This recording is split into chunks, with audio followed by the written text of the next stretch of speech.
How are we doing, everybody? Matt Brimajon, the president of Brave here at the Freedom of Choice rally with our special guest, Steve Gama, the mayor of Hueneme. He's become a close friend of mine, and we had him kick off the show to welcome everybody, and I'd like to welcome Steve Gama. Thank you. It's been a really good start of a program. I appreciate being here, and we're excited that people are getting to know Hueneme Beach here at the Ocean View Pavilion. Yeah, I think this event's going to be something else for Hueneme, and thank you for getting the event and helping us coordinate this entire thing. Absolutely, yeah. We're excited, and we need to keep working hard to get dialogue in this country, and hopefully this is a means to get some of that going, because there just isn't enough truth in our politics, in our situation. This pandemic has been the most untruthful thing ever. I spoke about the CDC, Center for Disease, for many, many years. Washing your hands frequently with soap and water was the best way to prevent the spread of disease. Never, ever in their history did they ever say, oh, wear a mask. And then now, after all this time, you don't even hear them bestowing the value of washing your hands frequently with soap and water. Right. Now it's like defaulted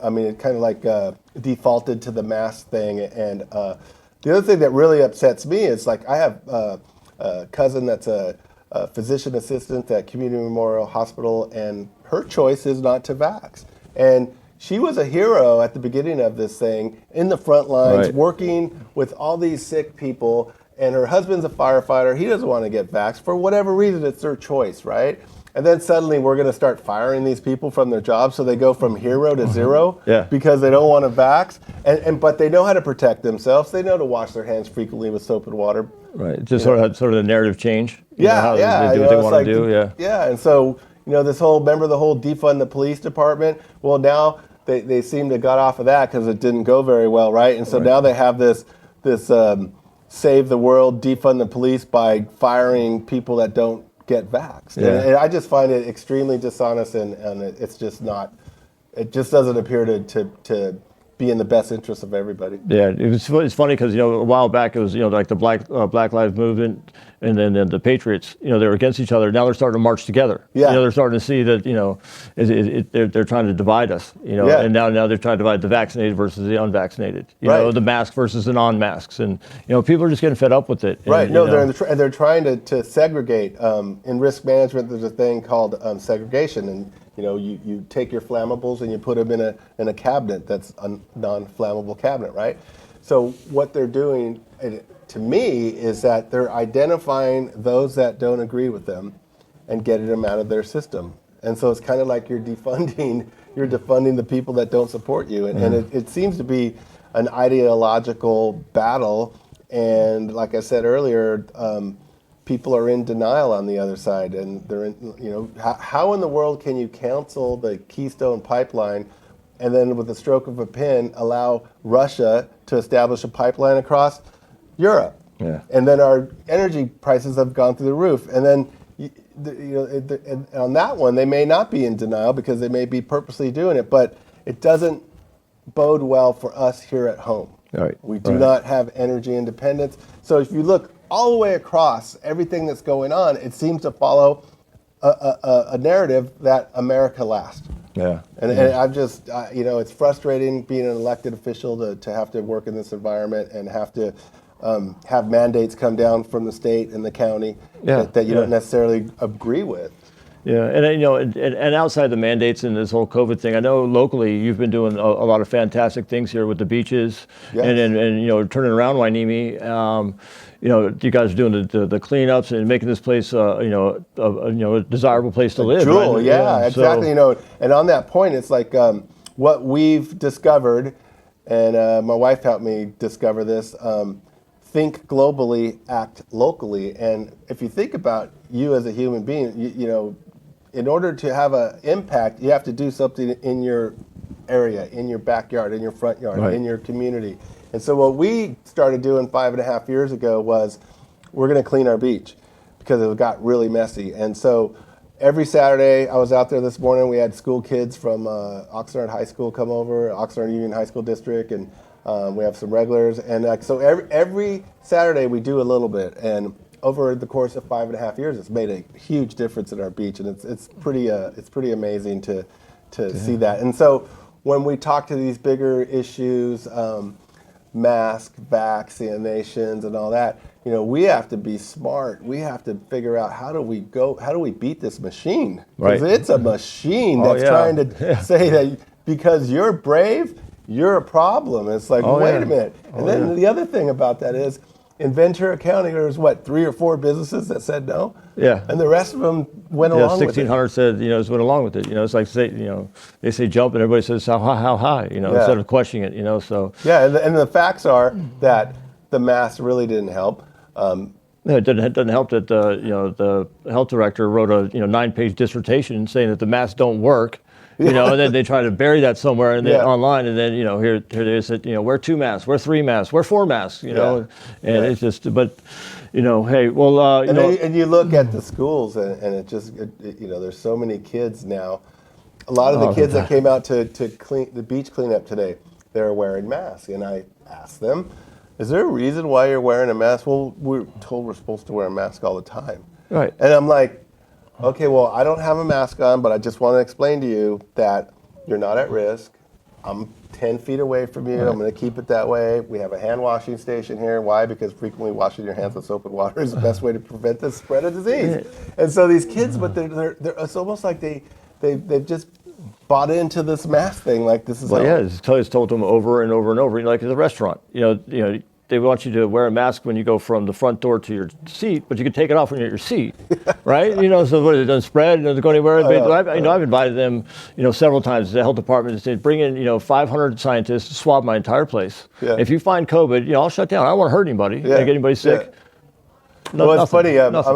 When you're an elected official, you have to serve on different boards, and I'm on the Ventura County Council of Governments, VCOG. And so last week they had their annual dinner in Santa Paula, and there was 140 people there. And so they had a little cocktail party outside. A couple people were wearing masks, and that's fine. If you feel you need to wear a mask, that's great. But I'm healthy, I feel good, I'm not going to wear a mask. And then we all go in for dinner, 140 of us, and at my table was the deputy CEO from the county, I forget his name. And so Mike Powers?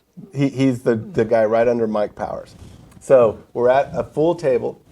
All the tables were pretty much full. Mine maybe wasn't all the way full. But anyways, so he's sitting next to me. And I said, hey, whose job is it to get Dr. Levin under control? And he said, oh, well, he's just trying to save lives. I'm like, look around. There's 140 people in here eating dinner right now, and nobody seems to mind that they don't have a mask on. So everybody that's elected, really, now they have no say. They leave it to the guy that's not elected. They can't be recalled. They can't go after.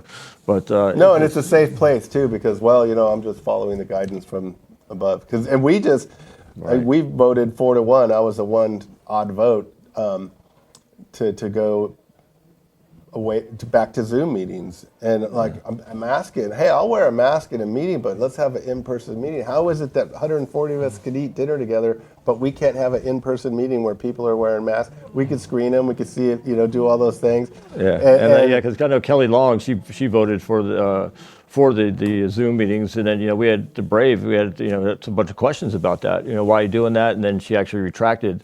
And now it's going back and saying, let's do the in-person meeting. Yeah, we need in-person meetings. I mean, if we could do this, if we could have a dinner of the Council of Ventura County Governments, 140 people inside. I don't have a problem wearing a mask if it makes somebody feel good. I mean, I don't particularly like it when I'm doing a meeting. I mean, it is constrictive, but I would do that because I think in-person meetings are important. So. This thing's got a long way to go. It does a long way to go, but I appreciate you kicking this thing off and coming down, and I appreciate you being part of Brave, man. Thank you. It's great. You're awesome. Yeah, thank you so much. All right. Thank you guys so much, and Steve Gama, everybody, and have a great day. Thank you. Hi, this is Lindsay Cohn, Vice President of Brave, and we are at the Oceanside Pavilion for the Brave Rally, Freedom Rally, and I am here with Josh from Go ahead. Feds for Medical Freedom. Feds for Medical Freedom. Yeah, a lot to say at once. So kind of tell me a little bit about yourself and what you do, what your background is, maybe how you got involved with Feds for Medical Freedom. Yeah, so I'm a mechanical engineer for the Navy. Okay. And so being that I'm a federal worker, we have had the federal mandate come through over the September 9th, so about 2 months ago. And of course, there's a lot of concerns with having a mandate like this pass forward on some experimental pharmaceuticals that we don't know anything about. And while some people in the government have decided to go ahead and comply and take the vaccine, a lot of us are still resistant to it, and because we want to know what it is that we're getting involved in. Right. And the data, unfortunately, is just not there. And you have lawsuits pending, right? So with Feds for Medical Freedom, we do have lawsuits pending. So our group was started about 2 months ago. And it started actually as fractions of little groups throughout the entire nation. And we have slowly come together, figuring out there's other people involved, and have now grown into a group that's over 10,000 people. Beautiful. And we're growing every day. And yes, we do have lawsuits that are pending right now. Our first lawsuit has been filed, and it's a class action lawsuit, and we're currently waiting on that. And then we already have 4 more in the works. Beautiful. So we're feds, so we're trying to go through it the best way that we know how, which is through the courts. Yeah. Yeah, well, hopefully the courts will listen. My brother is actually in the Navy, and doesn't see things the same way as I do, unfortunately. So it's good to hear that there's people advocating for those that still, believe. We were actually talking about your name, Joshua, and being Joshua was the one in the Bible that led them into the Promised Land. Do you feel some correlation there, maybe, with yourself? Well, I am very Christian, and it does affect a lot of what it is, my decisions, my values. I certainly don't see myself in any leadership position, but I'm going to go ahead and do the best I can to do what I can as far as what I feel is God's purpose for me. And so I'm here and having this conversation with you, so we'll see how that goes. You fearful at all? Fearful? No, Yeah. I'm brave. Your what are you job? talking about? Yeah, but that's it. That's all about it. Like, I mean, No. You have to make a decision in your life whether or not you're going to stand by your values and whether you actually believe in it, or you're going to buckle under pressure. And the worst case scenario is, unfortunately, a fate that we all must experience anyway. And not to be morbid, but we all eventually die and pass away.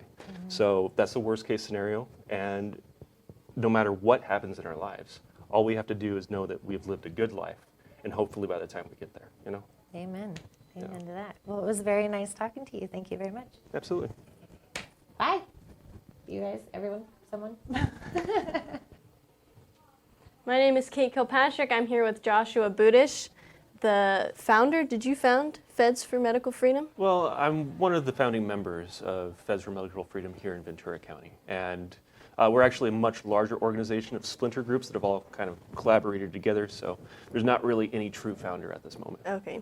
Well, I'm curious to hear about the impact that, if any, that you're seeing so far as you're bringing lawsuits forth, who you're bringing them forth for, whether it's firefighters, policemen, military personnel, and the impact it's having. So our primary focus right now is just trying to help federal employees with their lawsuits, because there's a lot of focus with these mandates that are focusing and targeting federal employees throughout the entire country. And so primarily, currently, our focus is on helping the federal workers get through the federal red tape of the laws that are associated, that are separate from the states that we have to abide to. And then in conjunction with that, we're also trying to work with the communities and help them have better resources and let them know that they are not alone in this. And that there are people in the government that are also struggling against these problems. So it's a multi-pronged approach. And not just the lawsuits are what we're focusing on, but also our communities and our people. Okay. You mentioned you were an engineer in the Navy? Yeah, for the Department of the Navy, yeah. Okay. Are you seeing, what is the buy-in looking like in the Navy in terms of those who are resisting the vaccine and those who are taking it? You know, it's going to look differently depending on where you're at locally. There's a lot of different opinions, as you can even tell in the state, right? Some areas have more politically minded one way than other areas if you're more rural. So it's going to be the same within the federal government as well. As far as the buy-in that I see in my local department that I work in, it's about 50-50.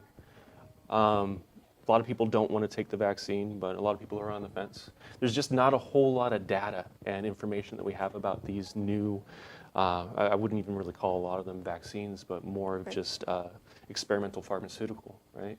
Mm-hmm. That we don't have very good information on it. And so everyone's just kind of rolling in the dice if they do decide to take the vaccine.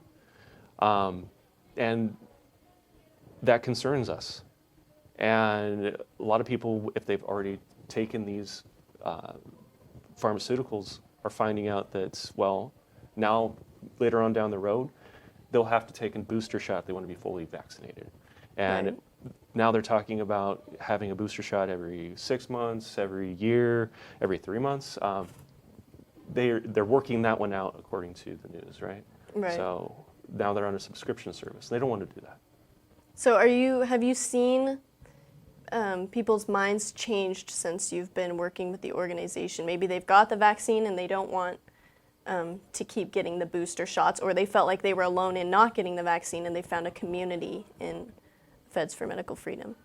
Well, I think the biggest change that we are experiencing is that as people come back to work and they're seeing everybody on a daily basis, that they're realizing that it's not this drastic world-altering plague that we initially thought it was going to be.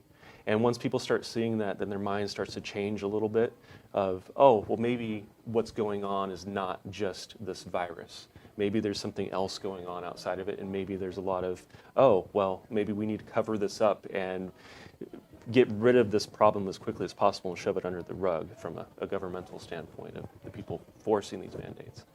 So that would be the biggest mind shift that I would say that we are currently experiencing, is just realizing that maybe it wasn't the emergency that we initially thought it was. And what encouragement can you provide to people who are making the fight against the vaccine, standing up? And they may be alone, they may not be, but a lot of people oftentimes when they first start out, they feel like they're the only ones doing it. What would you encourage them with? Well, in 2020, for instance, we were isolated. We were separated from our families and our friends and our hobbies. In 2021, we're being deplatformed, silenced, and censored. So no wonder why you would feel alone. You are not alone. There are, within the first 2 months of us starting our organization, there's already 10,000 of us. You're not alone in this. So all you have to do is just reach out and listen to your community if you do feel like you're alone, because there's always going to be a hand out there to reach out back. That's it. 2, 1. Hello, Matt Brimijan here, the president of the Brave Coalition.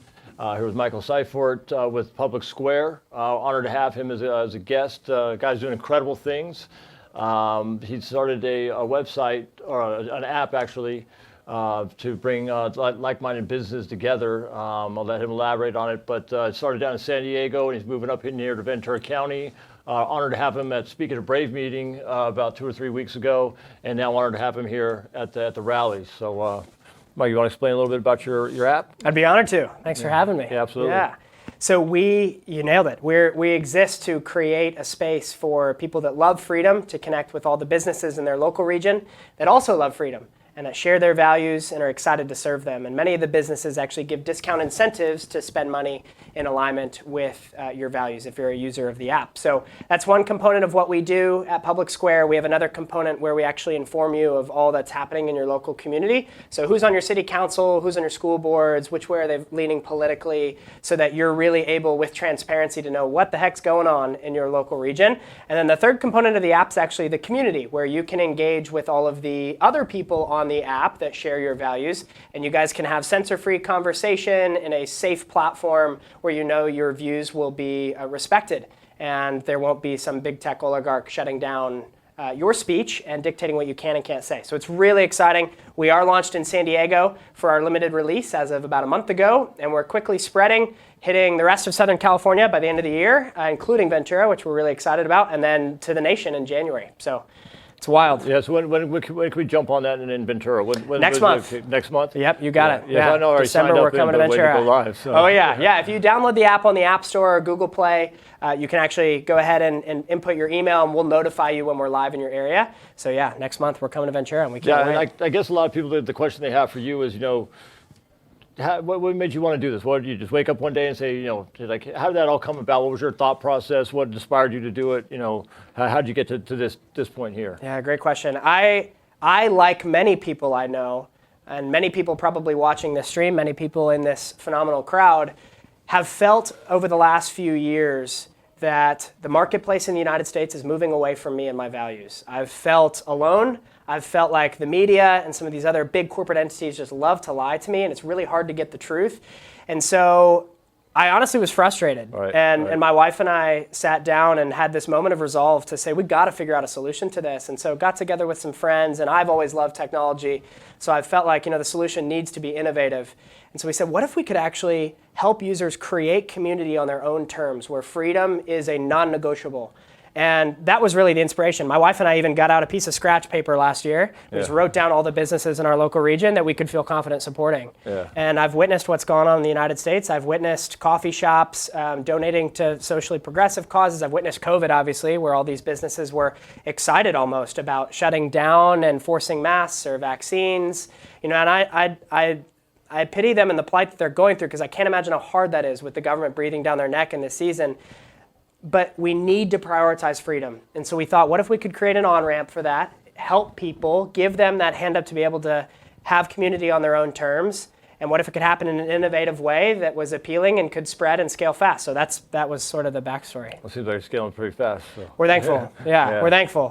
We're not sleeping much, but we're having a blast. So. Yeah, so I know you're real close with Rob McCoy from Godspeak. He's and amazing. He's going to be our featured speaker tonight. But I know Rob's really been promoting your app. And awesome. And it was there at the meeting, so it's good to see you with the Godspeak. They're great people. So yeah, I look up to him quite a good bit. He's a phenomenal man. So, and he's practicing what he preaches. He's standing for freedom at every turn, and it's inspiring. Yeah, I've never been to church in my life, and when I decided to keep my restaurant open, some people from his church had came in and they inspired me, and went to my first day at church, and next thing you know, he's got me, standing up. He's got my restaurant on the big screen, and next thing, by the time I get back to my restaurant, it was a sea of people, just in there, and they've been supporting me ever since, and so it's an honor to meet you, and thank God for people like Rob McCoy to make the connection between us, and thank you for being here. I really appreciate that. I'm so grateful. Thank you for all you guys are doing. This Absolutely. is amazing. We're excited to come to Ventura and partner with you.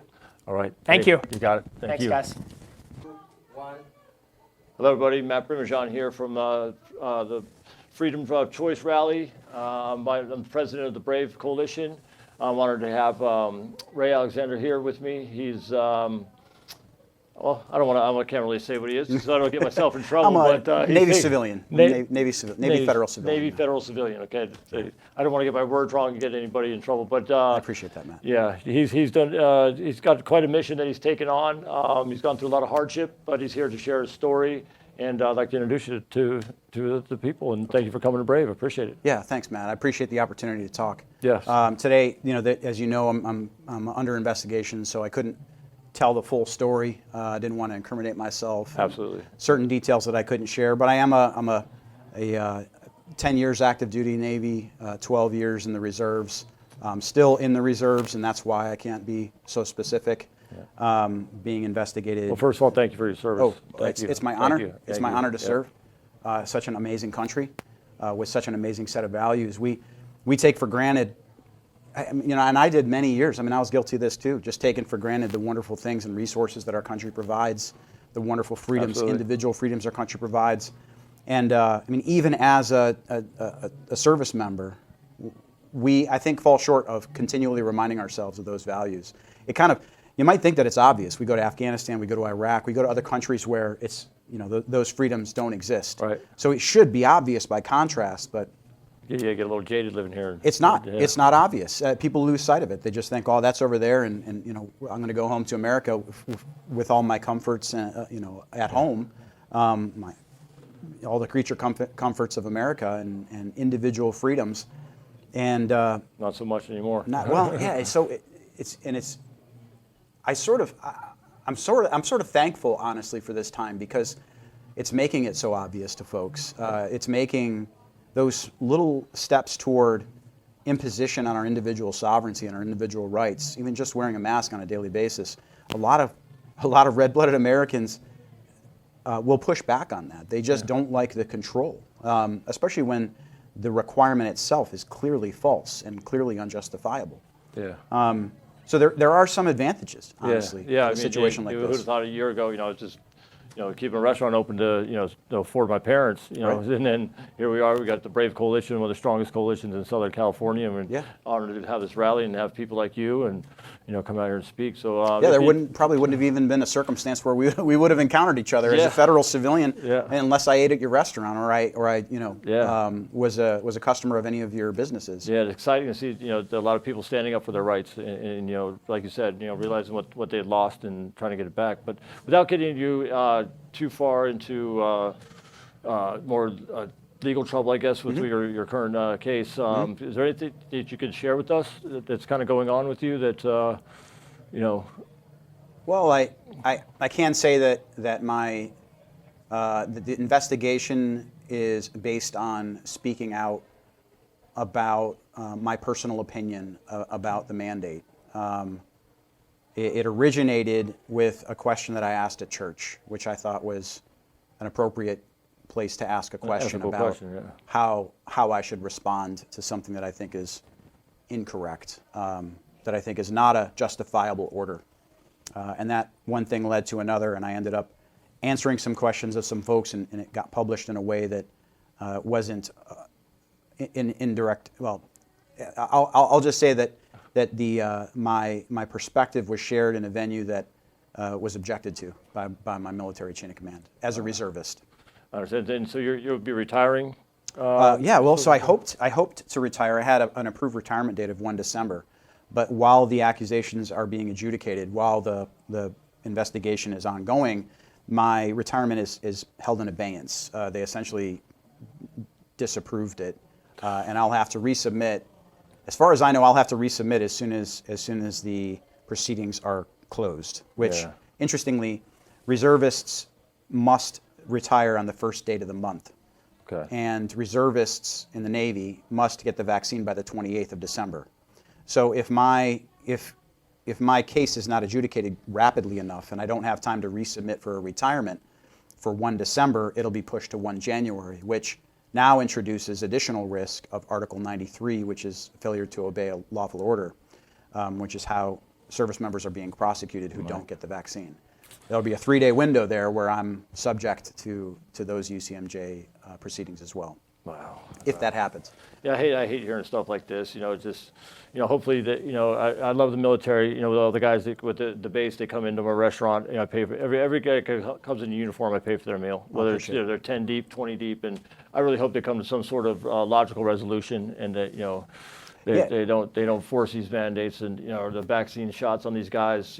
They don't deserve it. It should be a freedom. It should be their choice. I agree, and I think it's important before we leave this conversation to point out that if you look at the statistics, I tend to be a pretty straightforward guy. I've got a bachelor's degree in biology, so I tend to look at data from an objective way as possible. I've been a logistician for 20 years, so I tend to look at numbers and trust statistics, and I try to break things down as simply as possible. And if you look at the mortality data in the uniformed services over the course of the entire pandemic, it amounts to a mortality rate of 2 per 100,000 per year. So 2 uniformed service members. The rate of mortality for COVID-19 for uniformed service members, this is active duty and reserves, is 2 per 100,000 per year. And if you look at age-adjusted mortality rates, the 10th leading cause of age-adjusted death in the United States is suicide, unfortunately. Right. And the rate is 14 per 100,000 per year. What was it prior to COVID? Well, I don't know. I don't know. Well, that actually was a statistic. The most current data available from the CDC is 2019. So that suicide rate is 14 per 100,000 per year. The point being that the rate of death of uniformed service members is 7 times less likely than the 10th leading cause of death in America. So when we talk about these, when we talk about this, and we talk about, anybody who views this might be skeptical of why there's resistance in the first place. Well, if you look at simple mortality data, which is how pragmatic folks, pragmatic governments, it's how actuarial scientists make decisions, it's how insurance companies make decisions, they look at mortality data. It's key to understanding any sort of problem that results in death across a large population. Right. And the data there, the DoD, man, it has a website where you can go and you can see the number of deaths in uniformed service members. And then you can just, there's a DMDC website where you can find the total number of uniformed service members. And all you got to do is divide that number by the number of days, multiply it by 365 to get per year, and divide it by the population size. And that gives you 2 per 100,000 per year.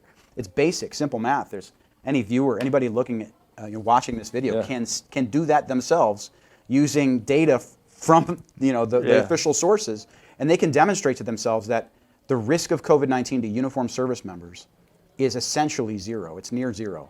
Right. The U.S. Marine Corps stopped reporting their live data on their website in May, in May of this year. At that point, they had 0 deaths from COVID. Over the preceding 14 months, the Marine Corps had 0 deaths as of May. Marine Corps has 1 death now. 1 uniformed service member has died of COVID-19. And yet all of the Marine Corps is being subjected to this mandate. Yeah, that's, oh man, it's awful. And I know when I was going through the battle with the restaurant, these numbers were changing. The county numbers, were just changing every day. That no one knew where these numbers were coming from. Come to find out, they're coming from a poll that they took to the LA Times. That they're going. Yeah. It's this whole rigmarole thing, and it was just funny because I met this guy. He's an anchorman for KTLA, and he came to visit me. And he told me straight up that the guys doing the prompters, they were changing the numbers a couple minutes before they go on because they were watching the other channel, and they were trying to outdo the deaths to get more viewers. And he said if he wasn't making so much money, he would have walked off the show. But me, I would have walked off the show. But it's not about money; it's about No, that's where we get to the battle right now. So there's 2 crises I think going on right now. One is a crisis of courage and complacency. Yep. So you're either courageous or you're complacent. You have 2 choices right now. And we got to this place because of the other crisis, which is a crisis between humility, and hubris. So you're either humble before your Creator, or you're full of hubris, and you're arrogant. And if you remain humble, and I'm specific when I say your Creator. I'm not specific in who your creator is. Right. For me, it's a Christian God. But if you're humble or you humiliate yourself to some other power, a government of man, for example, or media, or the news that you get from mainstream media, or you humble yourself to academia, humans are imperfect. Those sources of power, those sources that you might want to humiliate yourself to other than God, if you're a disbeliever in God, they will mislead you, right? There's thousands of years of history and thousands of years of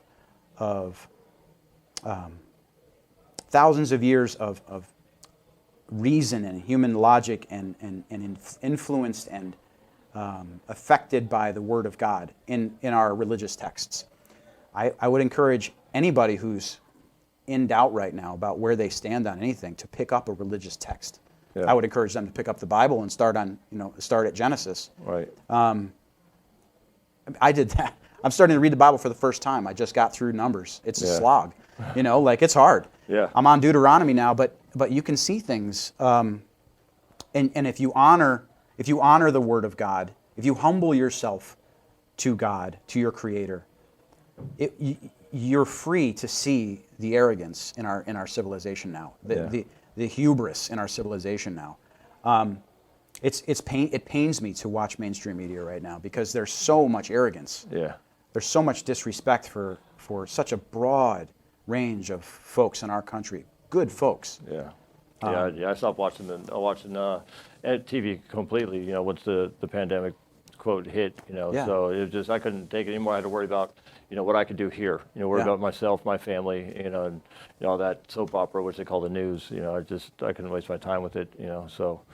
But hey, I really want to thank you for coming out. I appreciate you with your courage and coming out and appreciate your service. And I know it's tough what you're doing, but hang in there, and you have the support of Brave. I appreciate you. Thanks, man. Thank you so much. Likewise. Yep, Thank you. absolutely. 2, 1. Hello, everybody. Matt Primijon here from the Brave Coalition. We're live at the Freedom of Choice rally here in Wainimi. And I'm fortunate enough here to have Vote for Bro, Cole Brocato. Cole, a lot like myself, just has decided to take a stand and to make a difference. You know, when they had the first shutdown, I kept my restaurant open. I felt it was the right thing to do, give people a place to go and stand up for what I believed was right. And I still believe in it wholeheartedly now. And along the way, you start to meet different people that you've inspired, that you've talked to, that kind of appreciate what you're doing. But not a lot of people are willing to take the next step. They just appreciate what you're doing. They say thank you. But there's a few out there that are actually, taking that next step. Cole's one of those guys. Cole's now running for our office. He's did a lot to help me get this event together. He's a stand-up guy, and I'd like to introduce everybody to Cole Brocato. Nice to meet all you guys. Thanks for having me here, Matt. Yeah. So tell me a little bit about yourself and why you decided to run and how you got to this point. Yeah, so I'm a lifelong Californian, raised by a military family. You know, we got taught good values. We also got taught to be leaders. And when the shutdowns, when everything started happening, I looked around like, where'd all the leaders go? Everyone just let their businesses get closed, let churches get closed. And I was at a loss. I always thought we're Americans, we're always so hard-headed. I'm hard-headed. I don't like being told what to do by anybody. I had my business, it was going fine, but if you're shutting down my neighbor's business, it's like you're shutting down mine too. Just because they weren't after me, if you're after people in my community, you're after me. Yeah. And I was lucky enough not even lucky enough, I just opened my eyes and started looking. I started looking for where all the fighters were. We found Godspeak Church, we found Brave, and as soon as I came to you guys accepted me with open arms. I was like, hey, if you guys are the fighters, I'm here for the fight. Let's start pushing back on this stuff. It's all we could do. Yeah, because a lot of people don't see it that way, and really until it affects them. So they say, oh yeah, your restaurant shut down. Well, it doesn't really affect my household because I don't have to go out to eat. But also, when they want to start, jabbing the kids, and losing their jobs because they got to get the jab or whatever. Now all of a sudden, you have this whole another wave of people starting to get involved because now they're getting hit too, you know. So now they're starting to see things a little bit different. Now it's in their home, right? Yeah, we're hitting their line, where their line that can't be crossed is. Our line was a long time ago. We took our stance, and that was it. I'm not a politician. I'm not going to be one. That's not what I wanted to be. I'm here to be a statesman. We're in a time of war right now for the heart of California. Yeah. We're in a war right now for the heart of our country, but California is my home. I think politics are best won local. So I'm running for assembly. I want to go to Sacramento and try to clean up what's happening here because I don't want people like us to get ran out of this state. If we lose California, if we just give it away, the rest of the country is hosed. There's so many good, strong-willed Americans here in California that are not having their voices be heard. And I stood up there, and I know there's a lot of people scared, and I look at you, and I look at what you and people like Rob McCoy and all these people are doing. I'm like, they're doing it, I'm going to do it. Let's go get in this fight, and let's bring everybody else along with us. Yeah, appreciate what we got to do. And I know you have an amazing presentation today, and you have some guests that you're bringing on that it's actually it's going to help this the movement. Incredible. The story's incredible. Maybe you'd like to share a little bit about that before you go on stage. Sure. Yeah. So again, not a politician. So campaigning's brand new. And I said, as you know, I've got my own little construction business. You see a problem, you got something you need to build, you build it, you fix it. Head football coach. So football coach, you kind of set things up that way. So through campaigning, I just started meeting people. I just got my phone number out there and said, look, if you're in my community, or even if you're not, if you got a problem and you think I can help, or you think I can be a voice or anything, come to me. And we ended up with this family who connected with one of my best friends. He's actually my campaign's attorney. It was a man who was going to lose his job. He works for the federal government, was going to lose his job because he didn't want to get the vaccine. And we started talking to him about why. Well, his wife was paralyzed from the chest down from a approved vaccine 5 years ago. They've spent 5 years in court battles. And I don't want to spoil the story because I'd love for them to say, but when I think about me being called a fighter, when you meet these two people, they give there's a higher meaning to what that is, the fight that these people went through and how much support they didn't get. They got ignored by everybody. I'm like, I'm just some lowly candidate. I'm sure there is somebody who is way bigger than me that will want to help you. And they said, no, nobody wants to touch this. It's crazy that the mainstream media hasn't picked this thing up and run because it doesn't fit their narrative. Yeah, so it's a narrative buster. But Big Pharma runs a lot of ads on mainstream media. Throwing it out there. That's the truth. But so it's going to be exciting to see this couple come out and share their story. My heart goes out to the family. They take a required shot, and next thing you know, they're paralyzed from the chest down. But they did win a battle. People won't see this afterwards, though. Oh, all good. They won their fight. Live. Yeah, they beat the workman's comp case there in California. Yeah, so it's actually a case out there now that shows, if you're forced to take a vaccination, it does harm to you, that you can actually sue and win. Sue and win. And I'm posting it on my website, and I'd love to make it available for you to put on the Brave website. For right now, it's on. If you type in justvotebro.com, you look up Dana's story. It's under my events page for today. And her story is there. Her Give, Send, Go is there. This family is hurting. If we can help them, anyone can. If you can give anything, give something. And then the lawsuit is there for you for free. Download the lawsuit. And when you're handing in your medical exemption or your religious exemption, whatever it is that you want to do, hand them this lawsuit and say, they won. Are you prepared for me to bring that at you too? And that's how we're going to get these people to start thinking about it when it's going to hurt their pockets. Awesome. Well, I'm excited to see your presentation, excited that you're being here, and I can't thank you enough for all that you've done, helping me out with, bringing a lot of some of the speakers here, a lot of the media, and just organizing this thing. We took it on maybe, 3.5 weeks ago, and here we are. So I appreciate it, man, and hey, good luck. Glad to help. Thank you for having me here, brother. You did all this, man, so thank you. Just vote, vote, the man. Just vote, bro. Just vote, bro. Thank you, guys. How's everybody doing? Matt Brimmerjohn here from the Brave Coalition at the Freedom of Choice rally. I'm here live with Gina Russell. She is with Move the Needle. Move the Needle has been really close partners with Brave since Brave got started about almost a year ago now. And Move the Needle has been around for quite some time. Tim McCarthy was the head of Move the Needle, is now running for Board of Supervisors, so has left his presidency to Tim Tootin, and we're fortunate enough to have Gina here to speak to us today and present herself in front of the Brave Coalition here. So, Gina, how are you? I'm excellent. Thank you, Matt. Great show. Yeah, thank you. It's wonderful to see all these people. Yeah. So, what's new with Move the Needle? Well, what's new? There's a lot of causes to support and a lot of great candidates to support. So that's really what's new is the action and the upswelling now that's happening with activity. Absolutely. So there's a lot to support, and that's what we do. That's why we exist. That's why we have rallies. That's why we have public events to provide platforms, allow candidates to speak.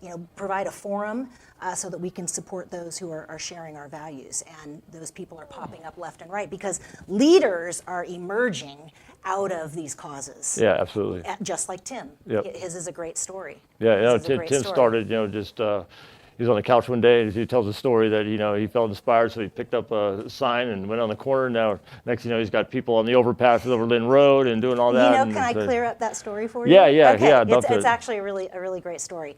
So I was the one on the corner. Okay. With the sign. Okay. What happened was, remember last summer there was all those ambushes on law enforcement. It was awful. And I heard Lieutenant Governor Dan Patrick speak, and he gave a stat from Texas. He gave a statistic that in the last 5 years, there have been over 500 officers killed in the line of duty. This was the worst part. Over 700 have committed suicide. Those were tragic numbers. And then sitting there watching our leaders be silent, not saying anything about the violence, was awful. So I took to the streets. Yeah. So I don't know what else to do. I made a big sign, went out to the corner, the busiest corner near where I live, and I said, I'm going to be out here every day after work, and I'm just going to come here and see what happens. And my sign said, honk, honk in support of law enforcement. So I was out there, I got so many honks, and I'm like, this is great, I know people are on our side. Well, somebody came up behind me, actually, and ripped a sign out of my hand and kind of went on running, okay? And that was a little upsetting. I wasn't expecting that, okay? The person showed up, stole a sign out of my hand, kept on running. So that was a little upsetting. Well, I was like, okay. I went home and I made another sign, and I got right back out there. Well, in the meantime, Tim Toten had stopped because he saw I had a little flag, and he wanted to give me a bigger flag. I told him what happened. He posted it on social media that night. Tim McCarthy saw it. And then the next day when I came out, there were 20 people on the corner to join us. Oh, fantastic. And it grew from there. And so we had, a month later, we had our first event. Rhonda spoke. Rhonda spoke, and a couple other candidates. It was great. Awesome. We've been going ever since. Yeah, that's great. That's Yes. great. I know you guys had quite an impact, with the amount of people you guys bring. And I know we've had several events where or actually actions, with the recalls that Brave initiated, and then here comes Move the Needle to back it up. And, I think the collaboration of Move the Needle and Brave has been very powerful in Ventura County, and I think we've been able to do a lot of things. And now it's good to see Tim, being able to move into the political world. And kudos to him. I know he's got a great business and with a security company, and I think he's do great. And we just got to get him in. We got to get people out to vote. We got to get people out there that they're here. These people in rallies and stuff like that. We got to get these people to just engage. Well, absolutely. We what we found by doing precinct walking when we were doing recalls, many people had no idea who governed them. So we'd come up and say, hey, we're in support of the recall of the supervisor, Chair Parks. And no idea who she was. So that's why, when I spoke today, my call is we need to raise our civic engagement, every one of us. We need to know who governs us, and then we hold them accountable. That's how we do it.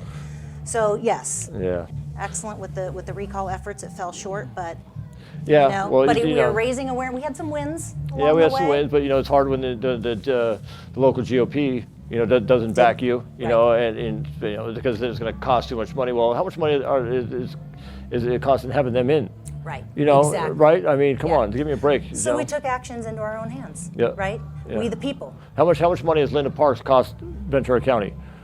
A lot more than the $50,000 they say, or $500, whatever it was to do the election. I think it's the best money ever spent. But that's just me. And I was under fire for that, and got attacked by the sheriff department and stuff like that. But just keep fighting. Yes. And if we stick together, I think there's a lot more groups, like I say, that are coming up. And if we can all just stick together, and that's sort of the point of the rally today, is to show, because it's great when you can meet out in a park and you get the microphone. But I think what we're trying to do here is to show that we're not just grassroots anymore. Right. What we're doing is real, and it's for a purpose. And the more people start to come together, and this is being live streamed across the country on different feeds, so people can see, hey, we're not just out in the field trying to cause chaos, and that we are professional people. We are business owners, and we have the right to speak our mind without being basically told to shut down, and fined and put chains on your doors and all that. So I mean, I'm just trying to serve food, come and prove that I'm wrong, but they won't. They don't do anything. So they just put they do a bigger threat. Yep. And now we're going to evict you. Okay, now we're going to take everything you have. I mean, it's one after another, but. I'm not afraid of them, and it seems like no one from Move the Needle is either. So that is a beautiful thing. We will just keep fighting. And you're right. The partnerships are growing. They're strong. The groups have elevated. I mean, look at the content coming out of PERC and Mandy's group for serving the school Watchman board on the Wall. people. Yes, Watchman on the Wall. So we've got content now. We've got legal content. We've got legal teams that are moving our causes forward. So what started on the corner, maybe up, holding our sign up, has moved into something different. Yeah, that's awesome. Something a lot stronger, something a lot more organized, and that's huge because. on the left, they have the infrastructure built in, right? You click a button and it's like, okay, it goes out to a zillion, NGOs or nonprofits, and they reach and have 100,000 people, show up at an event. We didn't have that infrastructure in place, so we're building that now, so that all of our groups can coalesce, and we have each other's back. So if we need a petition signed, okay, we click a button on the app and goes out to everyone, and now you've got some numbers. So we need the numbers, and we need people to wake up. We need people to wake up. And that's what's happening. You can see it everywhere. Yeah, you can see it, because it's just the movement's getting bigger. The overreach of the government's getting, just to the point where it doesn't matter if you're right, left. It doesn't matter, because they're going into your household. Yes. They shut down if you were on the left and you own a business, they're shutting you down too. Yes. So they still want to jab your kids. So it doesn't really matter. But hey, I want to thank you so much for being here and being part of Move the Needle, and look forward to continue growing our relationship. So and thank you. Thank you for this great event. You're welcome. It was wonderful. You're welcome. Yes, absolutely. Thanks. Thanks. Okay. 2, 1. Hello, everybody. How are we doing? Matt Bribajon here. I'm the president of the Brave Coalition. We are at the Freedom of Choice rally here in Wainimi, and this is the interview I've been waiting to do because I love this woman so much. Rhonda Kennedy. Rhonda Kennedy was my attorney when I decided to stay open, and together we beat the state. We beat the county, and I love this lady so much. Rhonda, welcome. What's Welcome up, Matt? How you doing? Yes, my Flavor Flav. I know. It says I call her hype guy every time she goes to speak. I always speak before her, and we got quite a show set up later. It's going to be exciting. That's right. Exciting, My so. partner in crime here. So Rhonda, tell me, or not tell me. Let the people know that don't know you. What you did for Ventura County's businesses, especially the restaurants, the gyms, the gun stores. You're an icon here, and across the country. It's just amazing what you did. But for people that aren't aware of it or just kind of know a little bit about it, can you fill them in on that? Yeah. Well, March 2020, our closure orders came down, and the first calls that I got were from gun owners and gun stores saying that they had closed them. Yeah. They deemed gun stores and guns non-essential. So I got those calls. I filed a federal lawsuit that forced Ventura County gun stores back open. The county cried uncle, but we still have a pending lawsuit because we're asking for damages and attorney's fees to ensure that this doesn't happen again. And then they came for the businesses, and they did the closures on the businesses, and it was people like yourself and Mrs. Olson's Pizza Cookery that came forward and said, what can we do? And fought back. Cronies and fought back, Yeah, it was awesome. I was having a hard time finding attorneys when I was going through this because a lot of them just wanted me to settle. Yeah. And they didn't really know how to fight. And I remember talking to you. I'd never seen you before, never heard your voice. And then after about 5 minutes of being on the phone, maybe 10 minutes on the phone, I said, can you just stop talking? And I have 2 questions for you. Will you represent me, and how much is this going to cost me? And I'll never forget it. You said, well, I'm a small girl from a small town in Wisconsin, and what you're doing is right and what they're doing is wrong. So yes, I will represent you, and I'm not going to charge you because what they're doing is wrong. And the phone was put out of my hand because I'm fighting with everything I had, and money was really tight, and it's for you to take that on pro bono, and you were having success with these other businesses. It was it means the world to me. And you didn't only just do that for me. You did that for the Pizza Cookery. You did that for BSF Gym, and with cronies, you're working with these guys, and you're successful at every turn. And it's kind of crazy how this is a fact now that if you look across the country and in any state, in any county, nobody else has done what Rhonda's done. Nobody has actually gone out and beat these cases and like you said, forced the gun stores open. Yeah. Allowed me to be open. And I was battling tooth and nail. They tried to two restraining orders. Yeah. Where they try to come and put chains on your door. So if you open up, then you're charged as a criminal. And they charged me with public nuisance, saying I was killing people in the neighborhood. And it got points times where it's scary. They keep coming at you left and right, and I'm calling Rhonda at 2, 3 in the morning. What are you doing? And she's answering, and we're battling away. And all I can say is, hey, thank God for Rhonda. Thank God for that. You got put in my life because it changed my life. It saved my family, and you know. I love your family. Yeah, and I know Your you're mom and dad. You're running for Congress, so you want to explain that a little bit? Yeah, so actually during that time when the closure orders came down, I was in the middle of a congressional race. I was running for Congress in 2020, and I paused from my campaign to actually file the lawsuit to open the gun stores. I didn't care what political repercussions it had. It was, you know, there were people that, you know, didn't support it and may have lost voters, but my guiding and beacon is the Constitution, and so I did it. And when and other candidates finally realized that I was the only one doing 3 or 4 interviews, national interviews a day from my house during COVID because I filed the lawsuit. So it actually, because I stood up and faced the county, it actually, you know, I was actually able to get exposure and actually, you know, continue to campaign even during COVID. And that's just an example. I mean, people should stand up for what's right, and if they do, they'll be rewarded. It's always rewarding. It's a self reward, and then 2, you're able to, you know, if you do good deeds, it always comes back to you. Yeah, and I remember having a conversation and saying, you know, we were trying to strategize and, you know, how do we win? How do we beat this? Because at the time, you know, the odds were against us. They were stacked up against us, and there was not too many people in our favor. And you know, I believe it was Rhonda that said to me, you know, we need to get these businesses together. We got to get the businesses together. You got to rally around, and you know, so that was really the first talk of Brave. That was really the first talk of, you know, the coalition. And you know, like I said, I didn't think I'd be in this position. You know, a year later, and now here we are, and we're making change. But you know, it just stems from people like yourself that are realists. You know, they understand the law and they understand the Constitution, and you know, the American people seem to get jaded by that. They don't really, you know, they think because the health department says, look, it's a pandemic, that you know, the Constitution doesn't matter. Right. What we say matters. Whoa, no. The forefathers didn't put anything about the health department being in charge. You know, so That's the supreme law of the land. The Constitution is, and you're you know, you're absolutely right.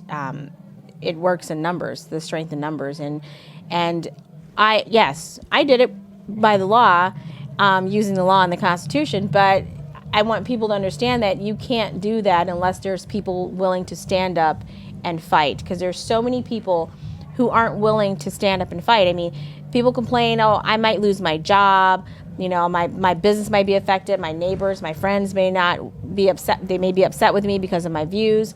Well, think about our founding fathers. They risked their lives. Everything. When they signed the Declaration of Independence, they signed their death warrant. If we would have lost that war, they all would have been hung and publicly executed. So they sacrificed their lives, and you can't sacrifice a job. Yeah, I mean, you don't deserve freedom. You know, the military today, I mean, these guys are going over willing to put their life on the line for us. Yeah. You know, the least I could do is put my business up. Exactly. You know, and so I mean, I could always start over. I could always make money somewhere else. I'm not, but so many people are just, they got to get that dollar. You know, they got to get that, but they'll sacrifice their freedoms and everything for it. But, you know, and in saying that, you know, you know, Rhonda, when I was at the lowest, you know, she was there for me, and with Rhonda, you know, she's going to be running for Congress, and we've had some talks, and I'm actually honored to announce that I'm going to be her campaign manager after this rally. Moving forward, we're going to group together, and I'm going to put together a solid team to help her get into the office where she belongs, and she can make change. And thank you for having me and accepting me to that, because I look forward to it. I've never done it, but you know what? I never thought I'd be the president of a coalition either. So right, you know, you're like the de facto campaign manager anyway. You're always you're there, always arranging things and telling me. I call you, Matt, this person did this, and you jump right on it, and so that I could be me and do the things that I do. But I'm going to do 10 folds when I go to Congress, because they're not expecting me. No, they're not. They're not going to know how to handle me out there. And you know, this is the perfect time, because you know, the world's starting to change, and it's changed in a direction that you made it change. You know, you're the one that started that change, and you know, I'm just excited that you're part of my life, that you've came into my life. You know, your family's great. You know, your husband, your children, and you know, you're just you're what America needs. You know, you're what Ventura County needs. You're what the businesses needs, and you know, everybody that you seem to touch seems to just rise up a little bit. You know, and I really appreciate you. I can't thank you enough for being here, and I'm looking forward to to our time on stage Yeah. and introducing you, This would be great. and looking forward to putting you in office. This is great. I mean, this whole event, and when you think about how it started, it's like when the government shut us down, they came for the Second Amendment first, and then they came for the First Amendment, because people think, when they think of the First Amendment, they think of freedom of speech, but it's the freedom to assemble. It's the freedom of association.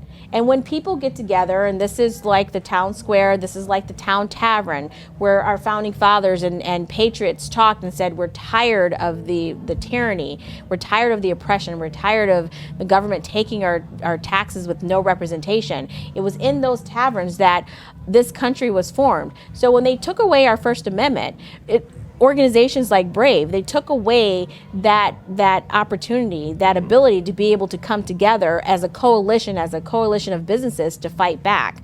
Yeah. And it's so important that people know that, you started Brave, you didn't back down, you got together, you got everyone together, and we had our like Mrs. Olson's is now our symbolic, town tavern where we get together and plot to keep our freedom. So it's awesome, and hey, I just want to say thank you so much, and I look forward to our journey ahead. So, can't wait. There you go.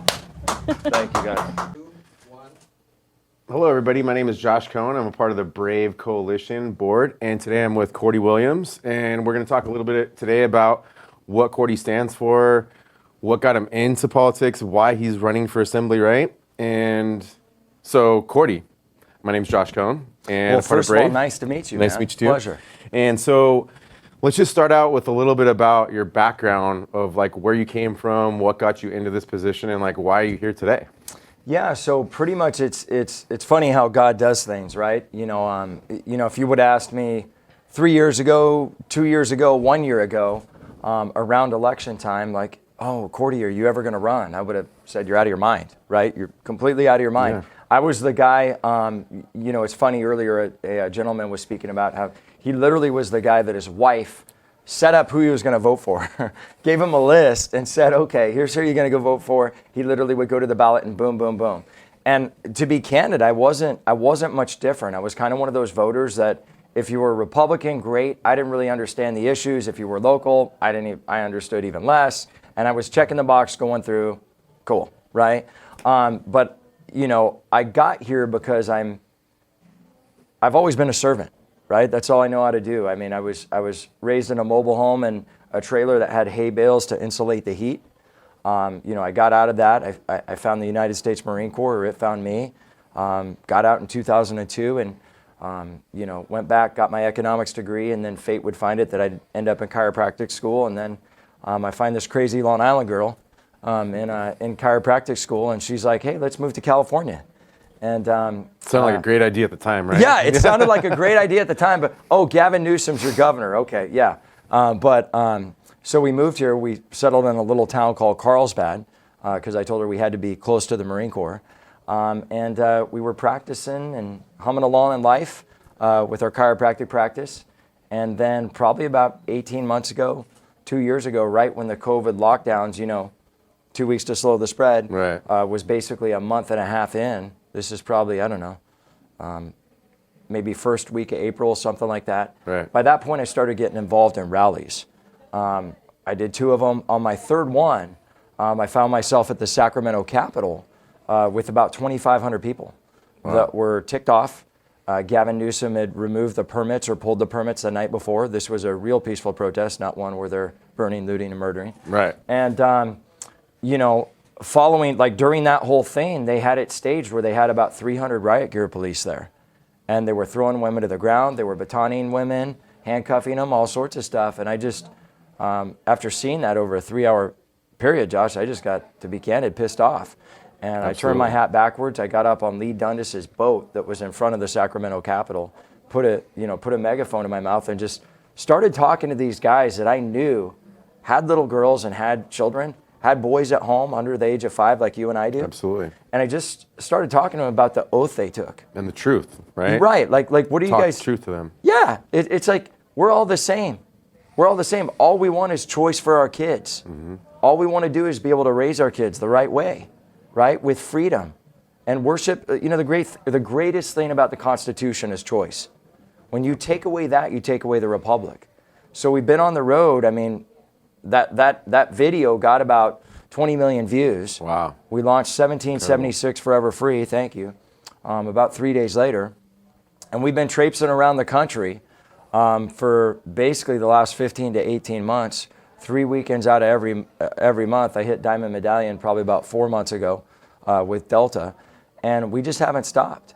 And I've been educating people on the Constitution. I've been on stage with General Flynn, Brandon Strzok, everybody you can imagine in the conservative movement. So clearly that video going viral shows that the people wanted to hear more of that, right? So talk a little bit about like how after that went viral, how that kind of like fueled the flame of like, what God is really calling you to do for the people. And, I have a lot of emotion attached to that because I have 2 little girls too. And, for me, like I just said on stage, this is what I want to be remembered for, right? Like for standing up for what our country was founded on. And so let's talk a little bit about that. Well, yeah, thanks, brother. And I'm glad you said that because I think that, it's like, do you want to tell your kids that you were a coward? Which there's a lot of, we got rooms full of those, and especially the pastors, right? It's like pastors and I'll say chiropractors. Chiropractors have talked about for years how they wanted to be a stand like the guys that got thrown in jail. But 60% of the profession, they're putting on masks, okay? Knowing that they're not effective. Knowing they're not effective and harping on that their brainstem and your atlas getting adjusted is your immune system. Right. Well, pastors conversely, had a calling, a David calling to stand up and lean in and stand up for their people and their country. And so many of them were yellow-bellied cowards. And they masked, they did the temperature checks, right? And so it's like we need that lion servant leadership. And after educating people on how to do it, God just told me, like, hey, you got to throw your name into that. And so I'm running for U.S. Senate. Kamala Harris went to Washington with that other guy that happens to be on Pennsylvania Avenue.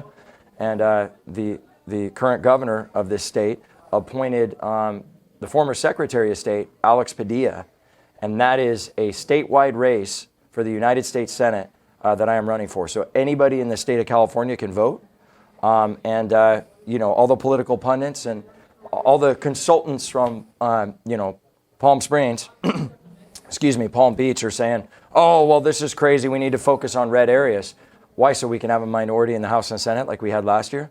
Right. But, I'm doing it for my kids, your kids, because honestly, man, I think you feel the same way. Absolutely. If you saw your kids kneel to the flag, how sick would that make you to your stomach? It doesn't get any worse than that, right? Because like a lot of the reasons why, like you said, I can relate to that a lot because politics was like, this is not really for me. But I think we were forced in through all of this stuff that's happened over the last 18 months, 2 years to be in it, right? Whether you're a chiropractor or a business owner like we are, and we have 2 little kids that we're trying to raise, and this, I don't even know what to call it, it's just so confusing, right?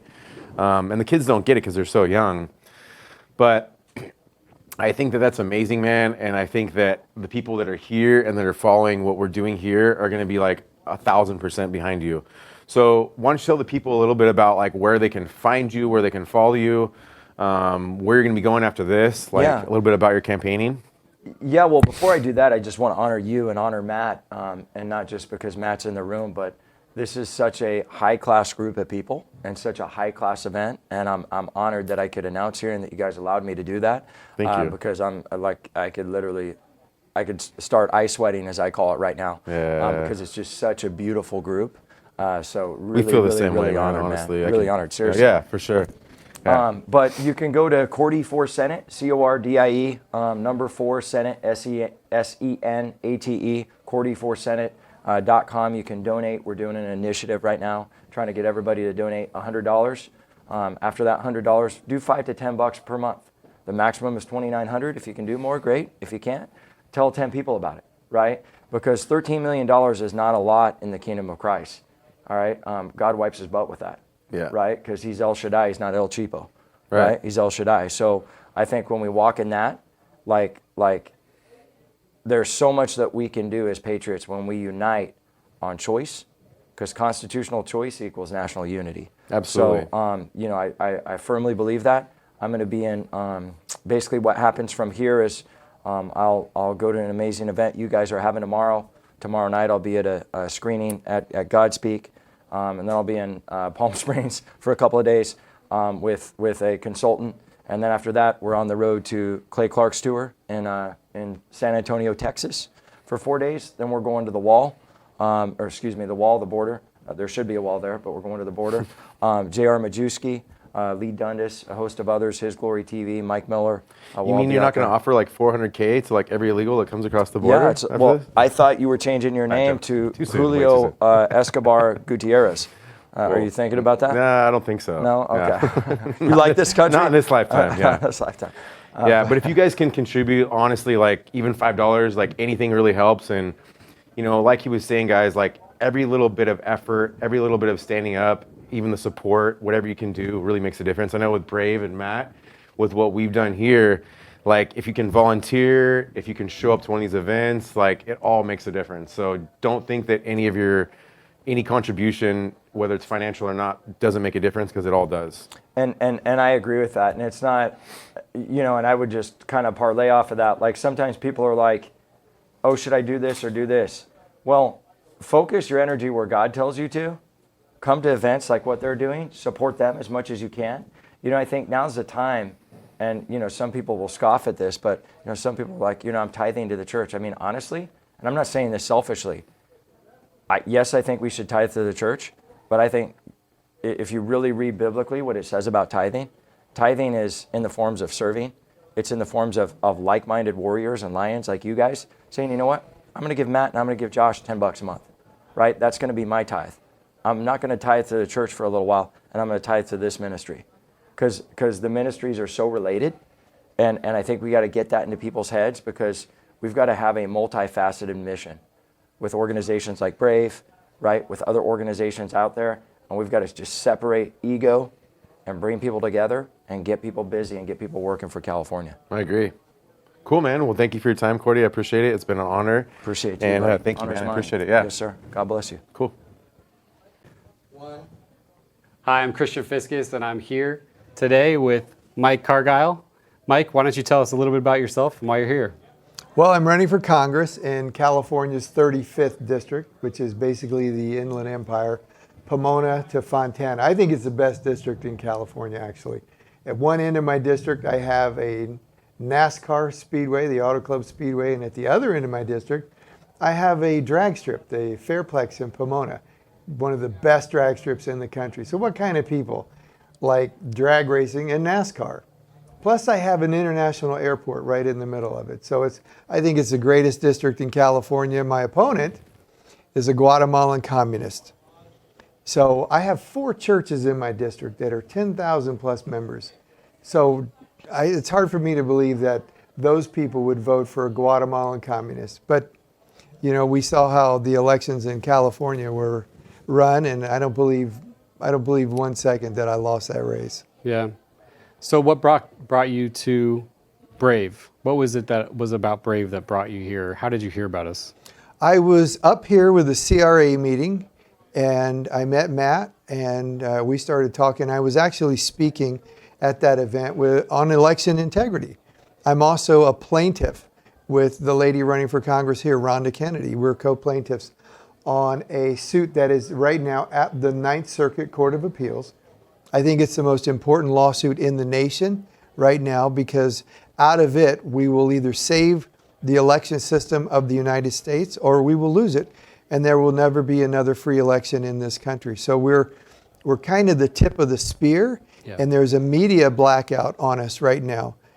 They don't allow us to hit the airwaves because both parties are a part of this. But they say don't mix the lawsuit with your candidacy. So I'm here mainly to introduce myself as a congressional candidate, and I have the distinction of being the most conservative candidate in the country running for Congress. And I have people go, what makes you say that? Because I'm the only one that was unendorsed by the Republican Party last cycle for being too conservative.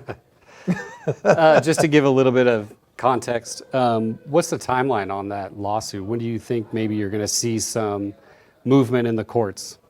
Well, our initial complaint is due at the end of this month, and then they have a month to respond, and then we'll have another month to submit a revised complaint. So, and then at that point, we will get a 3-judge panel assigned to us, and we'll see what happens. God's in control, but for us, it's a win-win. They side against us, and then we go to the Supreme Court, which is where I want to wind up anyway. But if they side for us, and our lawsuit is basically, we don't think that the election was run fairly based on thousands and thousands of signed affidavits. So we're asking the court, you got to hold the ballots and all for 22 months by law. Yep. So can we have a look? We would like to have an audit. And I think this is most important when you're talking to candidates and anyone moving forward. If they're not calling for an audit of the elections, there's something wrong. Whether you're Democrat, Republican, there's so much that in the way of complaints and insinuations about our system, we must take a look under the hood. Yeah. You know, I equate it to like if Usain Bolt wins the gold medal, the first thing they do after you win the gold is do a blood test, right? That's an audit. They want to test the blood to see if you had any steroids in your system. Correct. Yep. And if he refuses it, do they say, well, keep the medal? You know? No, they treat him as if he was guilty, and they take the medal away. Yeah. And that's where we are right now. We have someone in office who's refusing the blood test, and yet we're letting him keep the medal. Yeah. And that's wrong. So if we prevail and the court says, yeah, you should have an audit, then what you saw happen in Arizona will happen times 13 here, because we have 13 named counties we will audit simultaneously. Amazing. Kind of a big deal. Yeah. Well, thank you, Mike. We appreciate you being here. Yes. Thank you very so much. All right. God bless you. Hi, I'm Christian, and I'm with Brave. I'm sitting here with Richard Day, and he is kind enough to give us some of his time. Why don't you just let us know a little bit about yourself? Well, I'm a high schooler in my senior year. I'm about to be finishing school, and the reason I'm out here is I see too many kids today in complacency, not really sharing how they feel because they're scared what will happen to them if they speak up. Yeah. You know, this culture in this country is something worth protecting, and I want to see people actually fight to defend it, so I'm here to hopefully inspire that. Awesome. So where are you from? I'm from Simi Valley. Okay. I've been living here for a few years now. Before that, I was in Agoura and actually Van Nuys that's where I was born, but I've been in California my whole life. Got it. How'd you hear about Brave? I heard about it. I was actually part of the CRA, California Republican Assembly. It's a good organization, and I was giving a speech at Thousand Oaks, and one of your representatives was there, and he gave me your information and invited me to speak, so that's how I got here today. Do you have any aspirations for further, maybe in the future, for office or something? Well, maybe. I'm looking for president in the future. Oh, wow, okay. Yeah, 2040, once I'm old enough to run. That's what I want to go for. All right. Well, thank you for coming here, and we appreciate your time. Thank you for having me. Yep. 2, 1. Hi, I'm Christian. I'm sitting here with Lori Mills here at the Brave Freedom Rally in Wainimi Beach. Lori, tell me a little bit about yourself, who you are, who you represent, and why are you here today? Well, I'm Lori Mills. I'm Vice President of the Ventura County, California Republican Assembly, Simi Valley Moore Park chapter. I was an angry mom.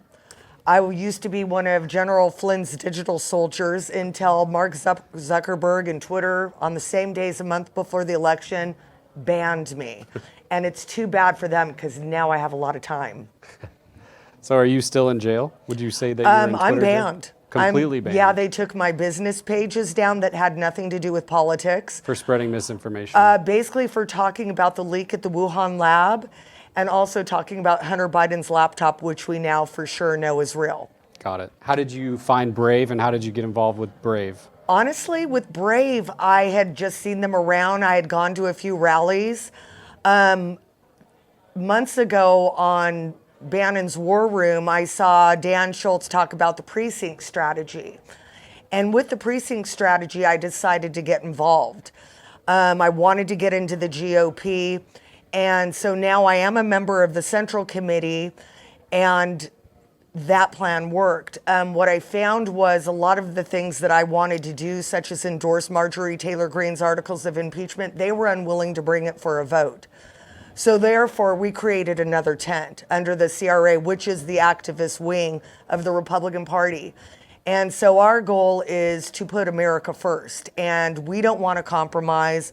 We don't want to dance with those that are moderate. We want to fight for America. We're at war. Yeah, this is where the action is. Well, this is where the action is. We appreciate you being here. Thank you. Pleasure. Thanks, Thank you so All right, much. Thanks. 2, 1. Hi, my name's Christian, and I'm with Brave. I'm sitting here with John Knox from LA City Fire. John, why don't you introduce yourself to the viewers if they don't know who you are already, and kind of let them know why you're here and why you're involved and what's going on with you. Okay. My name is John Knox. I'm a firefighter paramedic for LA City Fire Department. Been with them for 21 years. And we started a group called Firefighters for Freedom. It's a foundation. And that came about, I'm going to say maybe 8 weeks ago, beginning of September. The city of Los Angeles created a set of mandates that said you shall get vaccinated or be fired by October 20th. At that point, we felt that that was unconstitutional. And we had a very specific set of rights that are enshrined in our founding documents. And out of that, we put together a foundation. We created a board of directors. We set up a social media platform, both our own website and then through Instagram. We assembled a legal team that includes John Howard, Scott Street, and Robert Kennedy Jr. And then we went ahead and filed our first lawsuit. And that lawsuit was on constitutionality issues and the fact that their science, they said vaccination is the safest way to protect the workforce and the public. And without any mention of natural immunity or anything like that? Yeah, there's nothing. Yeah, they won't even look at that. So after we filed that, we went ahead and started getting our message out and moving forward. And we started getting a lot of harassment, intimidation, coercion, trying to get us to fall apart. You know, they wanted to separate our group. And so then we ended up filing a lawsuit again to the city for damages for $2.1 billion. Wow. Sure that made them listen a little bit. Yeah, so then they kind of listened a little more and realized that we're not going to go away, you know. And you know, I don't think they saw this coming whatsoever. Yeah. So since then, October 20th has come and gone. They have not fired us. They actually now have extended the deadline to December 18th, but they've put a lot more into this mandate now. They've stepped away from the bargaining table with our union. They've stepped outside of their, the bargaining contract and everything like that as well. So there's constitutionality issues, there's labor laws, there's faulty science, all kinds of things that are going on with this.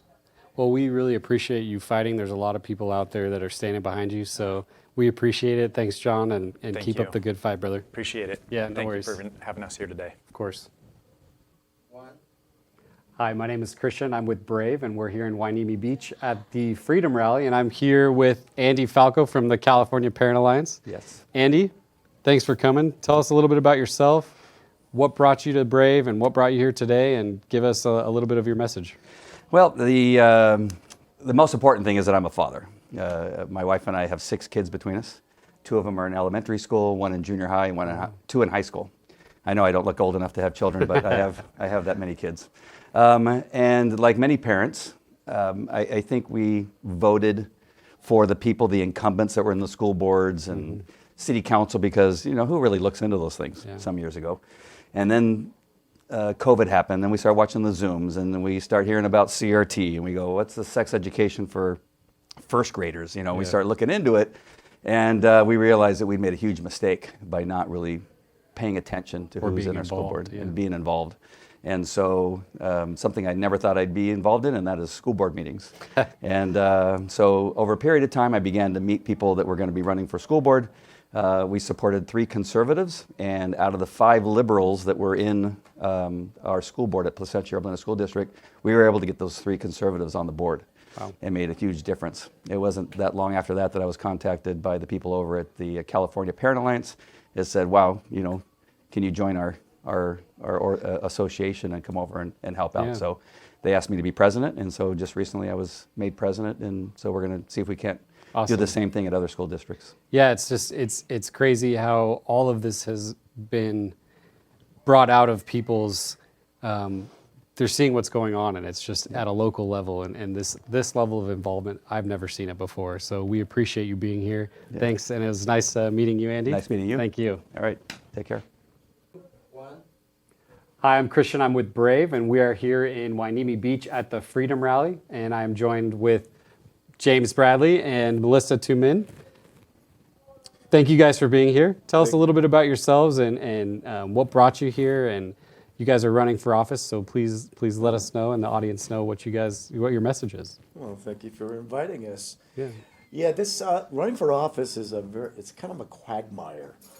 But what we've witnessed over the last 2 months now, the abandonment of the great Afghan people that worked with us over the last 20 years, in watching on August 16th the final departure from Kabul, from the embassy, that tore my heart out, as well as other veterans that served. And I didn't serve in Afghanistan.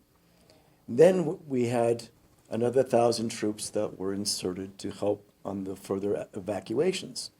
And we lost 13 servicemen. I took that to heart. Anyone that served this country, watched what happened. We were not only embarrassed, but we were furious. Mm-hmm. So I contacted a few folks. Unfortunately, they're not here. And I said, we need to do something about it. And they said, well, we are doing something about it. We have boots in the ground. And I'm thinking to myself, what can I offer that would help expedite the extraction of those U.S. citizens as well as vetted allies? Mm-hmm. So I called up my partner in crime, Melissa Tumin, running for the United States Congress against Ted Lieu. I'm running against Alex Padilla for U.S. Senate. And I said, put everything on hold. We're in a crisis. We need to do, not talk. So we stopped. We put this organization together.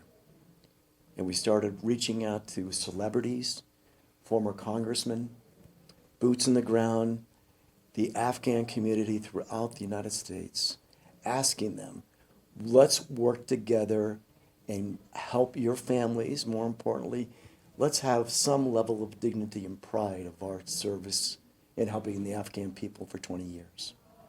So that's what we're doing. It's called Allied Rescue Coalition. And Melissa, you take it from there. Well, I mean, it's kind of like what James was saying. To put it briefly, we believe in service. Mm-hmm. I mean, we're running for office to serve, but we can't wait until we get into office to serve. We are serving now because that's what we believe in. Mm-hmm.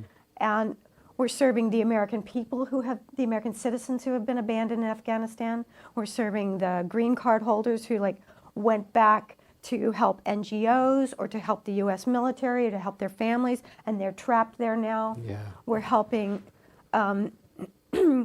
people, military interpreters who are trapped there, their families who are trapped there. I have one interpreter, he had to separate from his family because the Taliban in Kandahar were chasing him. Yeah. So he was running, it was like James Bond, running roof to roof and jumping off roofs to get away, and finally he got to a different city. I won't say what city he's in. Yeah. Because the Taliban has internet too. So we have to be very cognizant of what we say so that we don't put the people that we care about at risk. Yeah. I was doing a lot of investigative reporting on Afghanistan and Pakistan for many, many years, and James was aware of that because I was helping him with his congressional campaign last year, which I got involved with because I could see that Ted Lieu, who was representing my district where I live, mm-hmm. was seriously compromised on some very in ways that, well, let's just put it this way. Ted Lieu rates below Maxine Waters on the constitutionality scale. He gets a 15% out of 100. He is working to overthrow the Constitution on a regular basis and doing the bidding of some really nasty organizations. Yeah. So that's why I'm in the fight and why I'm working like day and night with Allied Rescue Coalition, because we owe these people to abandon them like we did was a crime against humanity. We knew what the Taliban was going to do, and the mainstream media is trying to portray them as somehow the like new improved moderate Taliban. Oh, yeah. And that when like last week a hospital was bombed, oh, that was Islamic State in Khorasan. That wasn't the Taliban that did that. No, it was the Taliban. You know why I know that it was the Taliban? Because it was the military hospital. Yeah. They were eliminating the people that they think threatened their supremacy. Yeah. Well, we wanted to thank you guys for being here. Thank you for your hard work. Thank you for your service. Oh, please. We need more people like you fighting out there on the front lines, so we really appreciate it. And thanks for coming and supporting Brave today. Thank you. We'd like to tell your Oh, audience yeah, what go they ahead, can please. do, because that matters so much. So we are organizing an army of volunteers to make calls and send emails to your representatives in Sacramento, in Washington, wherever, to drive them crazy so that they'll drive the State Department crazy and the military crazy so that they'll send those planes and bring our people home. Yep. This is how you take action. We the people take action. They answer to us, the taxpayers, the citizens. It's time that we get active, join our fight. And please contribute. It costs money to bring these people out of Afghanistan. We have to pay for safe houses. We have to pay for the airplanes. Where's the best place somebody could go online to find so that they can contribute? You can go to AlliedRescueCoalition.org. You can see the stories and our successes. We are moving people, but we need your help. Well, we really appreciate it. Thank you guys, and we appreciate the story. Thank you. Thank you so much Thank for you. this opportunity. Sure. 2, 1. Hi, I'm Christian. I'm here in Hueneme Beach at the Brave Freedom Rally. It's my pleasure to be sitting next to Lucky Basseri, a 13-year-old political activist who just gave an impassioned and powerful speech on the stage. I'm pretty sure everybody was pumped up. So tell me a little bit about yourself and how you got involved and what you're passionate about. Well, I got involved mainly because I was just fed up. I got to a breaking point. I mean, I've always like known a lot about politics, but in February 2021, I was just so upset about all this drama and all the failures of the government, and so I had to do something. So I went to this the Recall Newsom rally in my hometown of Santa Monica, and from there I met Dr. Cordy Williams and Joe Collins, and from there I started doing rallies, and all of a sudden I just kind of became a speaker. Yeah, that's cool. Yeah. And what I'm passionate about is I'm just passionate about preserving the ways of our country, preserving freedom and our traditions, because this country has done a lot for the world, and our citizens are pretty much, considered one of the top best countries in the world, and I don't want to see that fall. You know, our Constitution has helped us for so many years, and I don't want all of that just to deteriorate overnight. Yeah. Well, we appreciate you being here. Everybody appreciates your passion at such a young age, and keep it up, and there's a bright future for you. Thanks, Lucky. Yeah.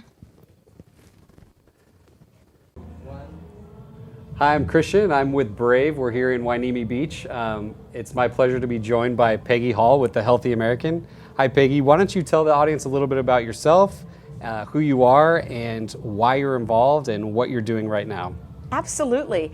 Back when all of this started, I call it hogwash, back in March of 2020, and I was told to stay home from my 2 jobs, which happened to be for the government, and I was outraged, and I thought, what in the world? There's no authority for a governor to tell me to not go to work. There's no authority for a governor to tell me to stay home. There's no such thing as a lockdown. I'm not in prison. I have a key to my house, so I had this righteous indignation, and I've been a teacher at the college and university level for over 30 years, and my background is in political science. And when I was getting my master's degree in international relations, I worked for the Department of the Navy. So I've worked for the federal government, the state government, the county government, and the city government, and I had an idea of what the government was up to.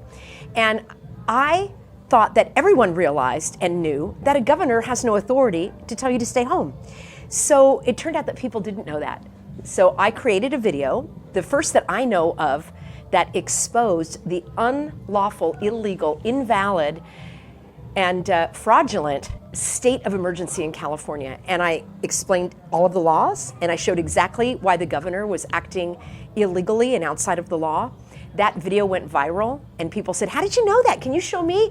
I live in New York and Connecticut, and it's happening in Washington, and it's happening in Oregon. Can you show me what you did? So I launched a company basically, and a YouTube channel called The Healthy American, and that video went viral with close to 2 million views. It got taken down by YouTube, and I since have over 1,000 videos, educational videos to teach people. So you that are listening, I want you to go to The Healthy American on YouTube and watch my entire playlist. If you're concerned about religious exemptions, if you're concerned about these illegal measures, don't call it a mandate, that gives power where power doesn't exist. I have educational videos that have helped people in every state, in every type of business.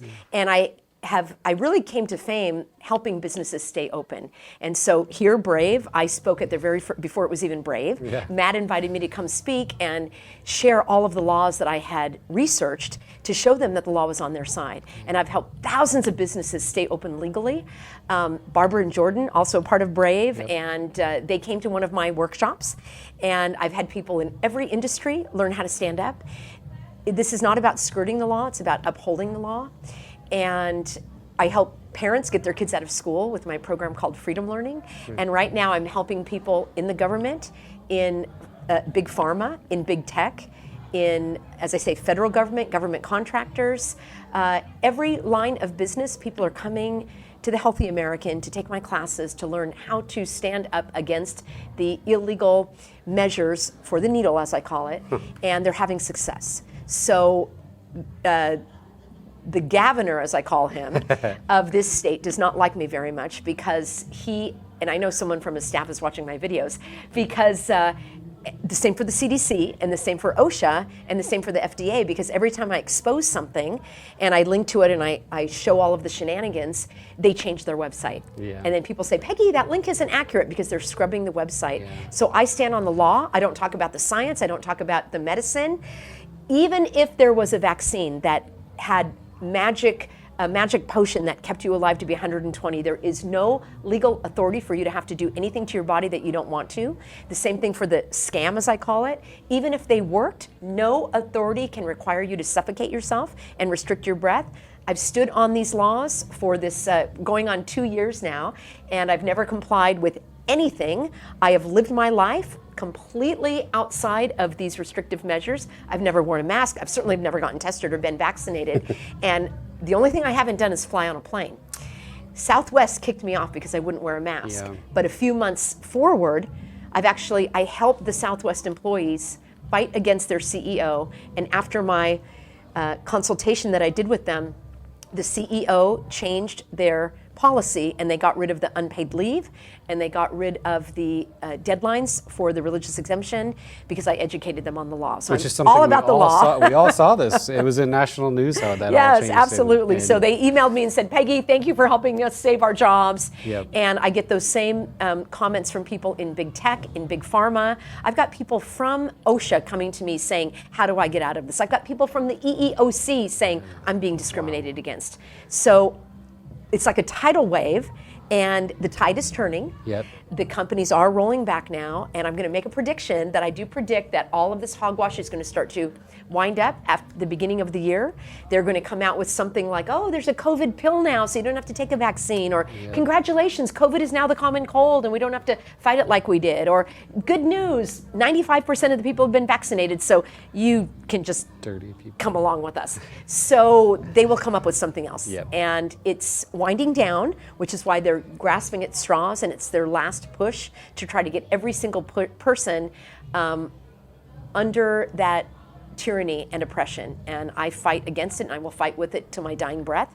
My husband is a pastor. Pastor David and I run these programs for people learning about their religious exemptions. So please go to thehealthyamerican.org. That's where you can find out all about it.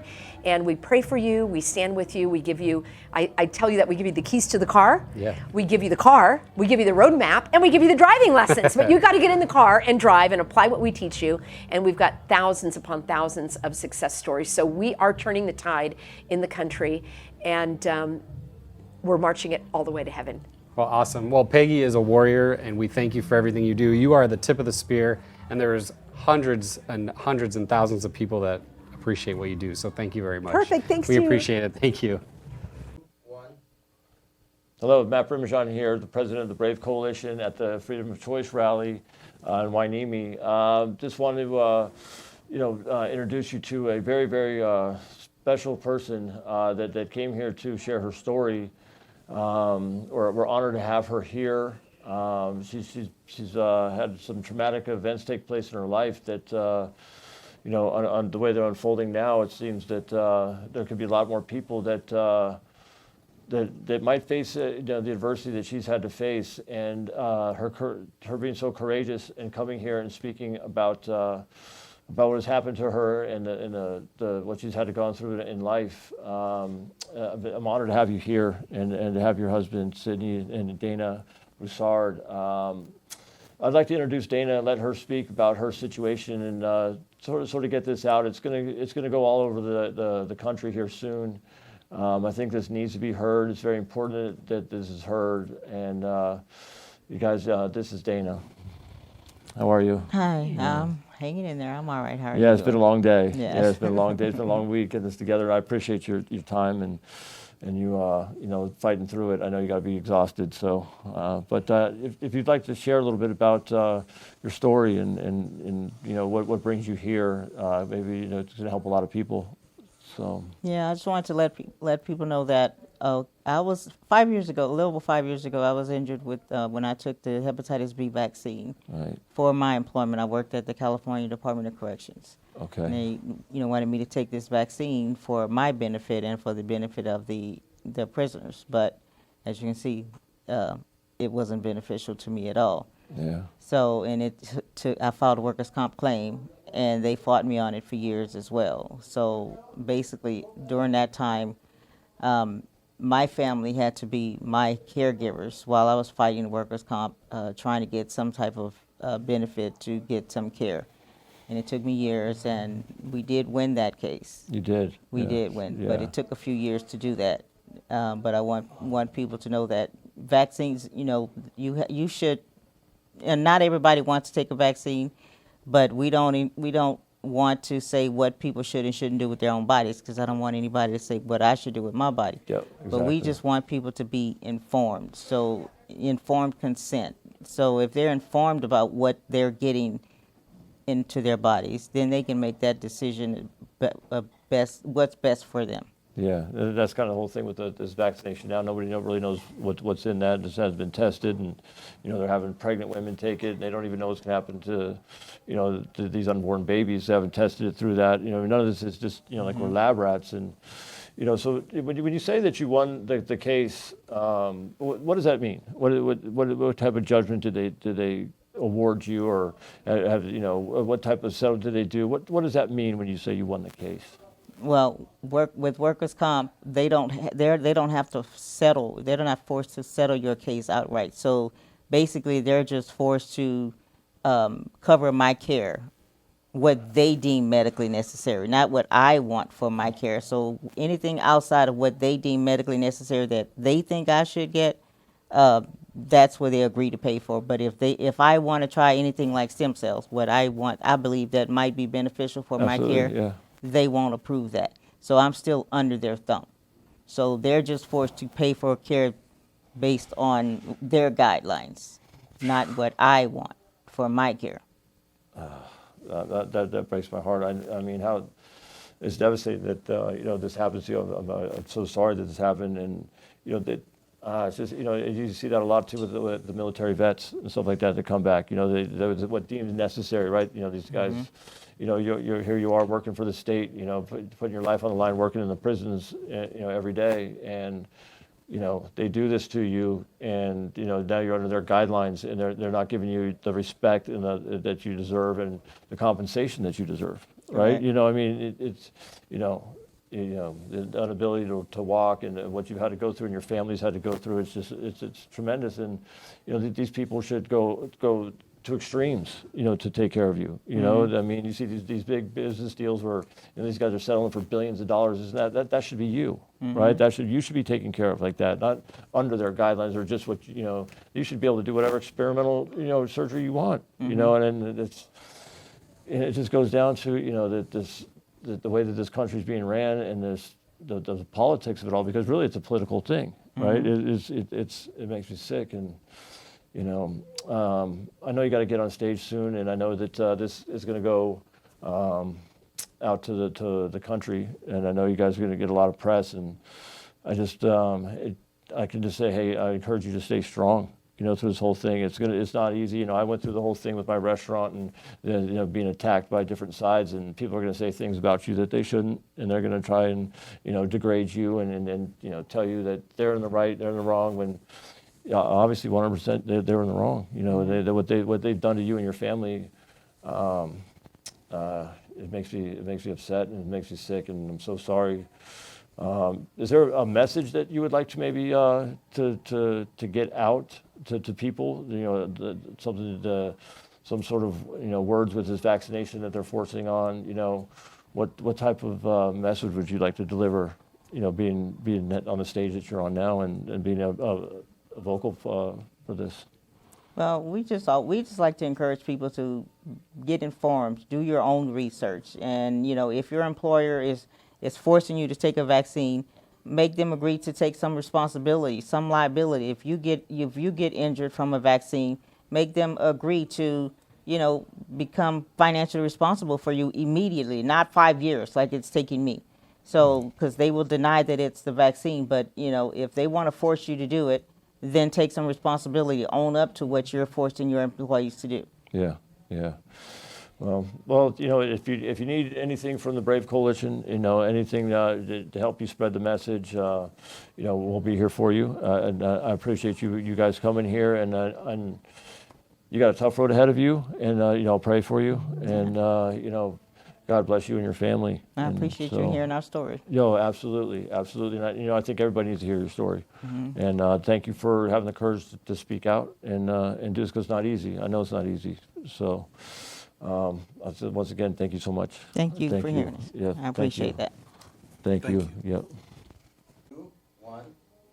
Hello, everybody. Matt Brimijan here from the Brave Coalition here at the Freedom of Choice rally in Hueneme. I'm honored to have, which is actually, this is a true story. When I started Brave, you know, I didn't really know how it was going to go or whatever, but that day came and said, hey, look, we're starting a coalition. We're going to start Brave. And in comes walking into my restaurant was this beautiful lady, Judy Mikovits, and she handed me a signed copy of her book and a check for the membership. And I said, wow, this is my first member. The first member of Brave was Dr. Judy, and you know, I think getting chills right now thinking about it. But yeah, you know, I don't think too many people can tell that story, you know. But I can, and I'm honored to be able to say that, and I'm honored that you know, Judy just believed in what I was doing with standing up for the restaurants, and you know, I'm honored to have you here. You know, thank you for coming to this event. Thank you for, you know, speaking, always being part of Brave, and I'm just honored to be your friend, and I've learned so much from you over the past year, just hearing what you have to say. And you know, I don't understand some of the language sometimes, because you know, the medical terms, but you explain it so well, and you educate everybody. And So I just wanted to thank you for coming here and speaking. I know you got to get on stage soon, but what message do you want to get out there with the freedom of choice and stuff like that? Well, Matt, I'm honored to, I didn't know it was the first member. All I knew was the whole idea behind Brave was businesses representing American values and enterprises. And for the longest time, I thought that last word was ethics. But either way, it's the same thing. Mm-hmm. We Americans, we represent, and I was a business at that time, writing books, being censored as an author where nobody knew the truth.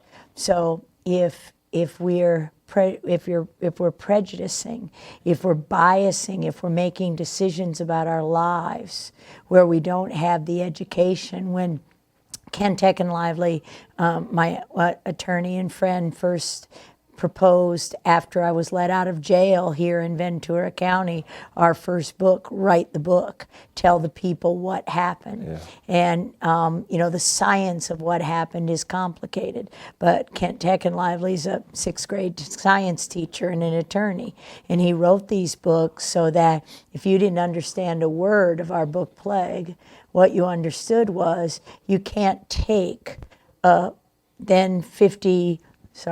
then I forgot how old I was, 53-year-old woman out of her home on a fugitive from justice charge. Okay, I'm running from the home I've owned since 2004 in the Mandalay Bay, right across from Mrs. Olson's before you moved to the Channel Islands Harbor. We used to walk to Mrs. Olson's. We help people with injuries, with cancer, even some of the former waitresses and things like that. Yeah. This is who we've been to the community, is helping people with cancer and AIDS my entire career. So that Kent told me, you can't. You can do a lot of things in this world, Judy, but you can't censor. You can walk in any bookstore or any library and see 10 books about George Bush Sr. or the lesser, whichever. Right. And you can read whichever side of the story, and you can make up your own mind. Well, in fact, now we know that was 2011. So now we know in 2021 that censorship is the call of the day.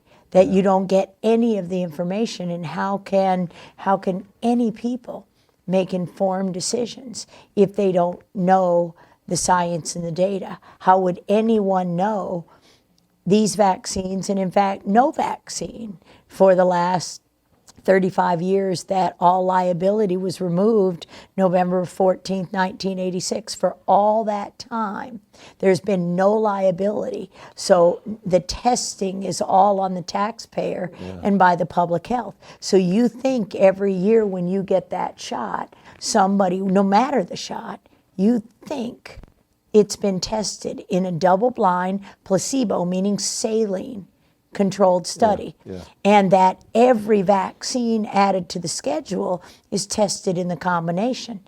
And nobody knew this wasn't true.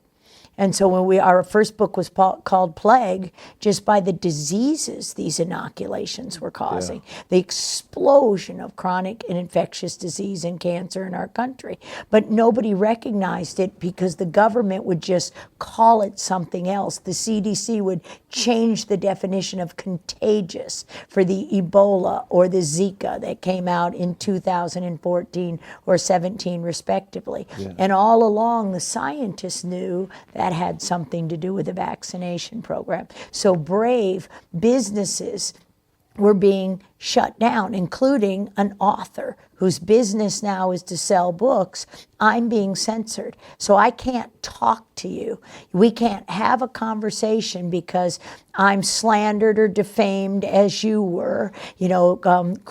Crimes, our personal business, our the belief system, everything about our religion. Oh, if you're Christian or if you're unvaxxed, there are derogatory terms made about us for our own personal health decisions. And that just can't stand. And so when we start talking to each other, in a restaurant and we eat with you and we know that you're doing the right thing for your employees, there's nothing to do but stand up and every single person should join Brave. Because we're all businesses. I know the person who cuts my hair, Laura at our cut salon on Main Street. So I signed her up for a birthday present or whatever. Just signing people up to show them that we'll do business with people who honor our God-given and constitutionally protected rights. And this is what we do. So that's the importance. And for you stepping up and having the courage, to not say, oh, Judy Mikovits is that criminal, that insane woman, that drunk, whatever they wanted to say about me. It's just let us speak and let us talk and let the people make their own decision. Show the books, let us all talk to each other. You host having a Brave member, the wonderful, fabulous Teresa Russell, a part of our community. And we all give of ourselves, but we build a community. And that's what you enabled us to do. And now we can take that model and replicate it. A number of my friends came up from San Diego, Carlsbad, where I used to live, and I moved out in May. And I said, I'm going to put all my attention in Ventura County, and that's where I know Dr. Cordy from down there. So if we cross-pollinate and there's a Brave association in every community, then we know where to spend our money. We know where to spend our time. We know like-minded people who honor not our opinions. We don't agree with everything we say. I don't agree with everything my husband says. Very little, but at any rate. But this is the whole point is we as Americans have the right to gather together and communicate. Absolutely. And everything about COVID was to stop the American way, to remove our liberties down to the point where we no longer can control what goes in our bodies, what we read, what we feel, what we think. Yeah, that's a sad state. It's crazy because since I've known you, I've done some research about you, and it's crazy how they want to label you as like conspiracy theorist, and they put these labels on you. But every time you tell me something, it comes true. So how are you a conspiracy theorist when what you're saying, it happens, a month or two later, or it's absolutely scientifically correct, and so it amazes me that, that they do this, and it just, but Well, that's why organizations like this and rallies like this today, I mean, every one of those people are brave citizens. They've sat here, they've come here, they educated themselves, they learned, they opened their mind. These are the heroes in our community. And like Tim McCarthy and Rhonda Kennedy and James standing next to me today all day, James, running for these offices, educating people, Amy Bond, as we all educate, we're all the body of Christ, I happen to be the mouth, there are the eyes and the nose, and we need every part of this community to win this war, and we know God's already won, but until that day as Jesus Christ comes again, as we believe and know He will, we're not supposed to be lukewarm. We're supposed to be passionate. We're supposed to be out there fighting each and every day. And we can speak the truth in love, and we can forgive each other for mistakes of the past. We've all made mistakes. And so once we repent and we change and we realize that the basis of a behavior or decision we made was not truth, then you simply move on, change your thinking, and do the right thing the next time. And that's the message I'll give tonight, because there's been, for all of our, the big blessing of COVID is that we used to be isolated, those of us who fought for the vaccine injured. And now it's all of us. Now they're coming for every one of us, not just the most vulnerable in our society, but every one of us. And so we need to stand together and protect each other, and we can, and with organizations like Brave, we will. Yeah, and you know, it's funny how, you know, because I'm actually one of the only people that are moving back into California, because I was living in Maryland. Right. So now I'm coming back into California, and you know, I didn't really know anybody. It's been 30 years since I lived out here, but you know, I took on the stance of, you know, keeping the restaurant open, and it's like you said, you know, God has brought so many people to me just walk through my front door, you know, that have created this you know, momentum and given me the strength to do that. And I want to thank you for being one of those people. And you know, it's always happy to see you every time you come in, and my staff loves you. And you know, you always have a home, you know, Ms. Olson's, and with Brave being the first member that actually signed in. So Thanks, yeah, I really appreciate you. I know you got to get on stage and educate people, but hey, thank you for being here. Thank you for being my friend. Thank you. I really appreciate you. I appreciate you. Yep. Appreciate it. Thank you. Love you. Love you too. Thank you.